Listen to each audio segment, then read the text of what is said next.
আসসালামু আলাইকুম খামারি ভাই বোন।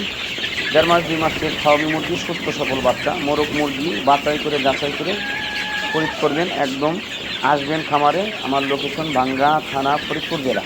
আর সারা বাংলাদেশে হোম ডেলিভারি করা হইতেছে। এটা গাড়ির মাধ্যমে, বাসের মাধ্যমে। ইনশাল্লাহ খুব সুস্থ সবল। বাংলাদেশের শীতও এখন চলে গেছে। আর এত সুস্থ সবল বাচ্চা আমার মনে হয় না কেউ রাখতে পারছে। এই শীতে আসলে অনেকেই মুরগি পালন করতে পারে না। আল্লাহর রহমতে যাই হোক, অনেক কষ্ট করে রাখছি। আসলে অনেক টাকা বিলও উঠছে, কারেন্ট বিল, লাল লাইট জ্বালায় রাখতে হয়েছে, খুব কষ্ট হয়েছে বাচ্চাগুলো রাখতে। ইনশাল্লাহ খুব সুস্থ সবল। আপনারা যদি চান আসলে 20 পিস, 50 পিস, 100 পিস কিনতে, তাহলে স্ক্রিনে দেওয়া নাম্বারে যোগাযোগ করবেন। ইনশাল্লাহ পেয়ে যাবেন সুস্থ সফল বাচ্চা। সবচেয়ে ভালো হয় আসলে আমি মনে করি আমার কাছে আসবেন, আইসা খামারে ভিজিট করবেন, আপনি দেখবেন, চিন্তা ভাবনা করবেন মুরগিগুলো ভালো কিনা। একদিন ছাড়া 2 দিন আসবেন, দরকার বলে সমস্যা নাই, কিন্তু এসে দেখে শুনে সুস্থ সফল বাচ্চাগুলো নিয়ে যাবেন খামারে। ইনশাল্লাহ আমি আশাবাদী। মিশরীয় ফার্মে এগুলো ডিমের রাজা, ডিমের জন্য করা হয়েছে। মূলত এগুলো যদি অন্য ফিড খাওয়াইতাম মাংসের জন্য, তাহলে কিন্তু অনেক বড় হইতো। ডিমের জন্য তৈরি করা। ভালো থাকবেন, আসবেন।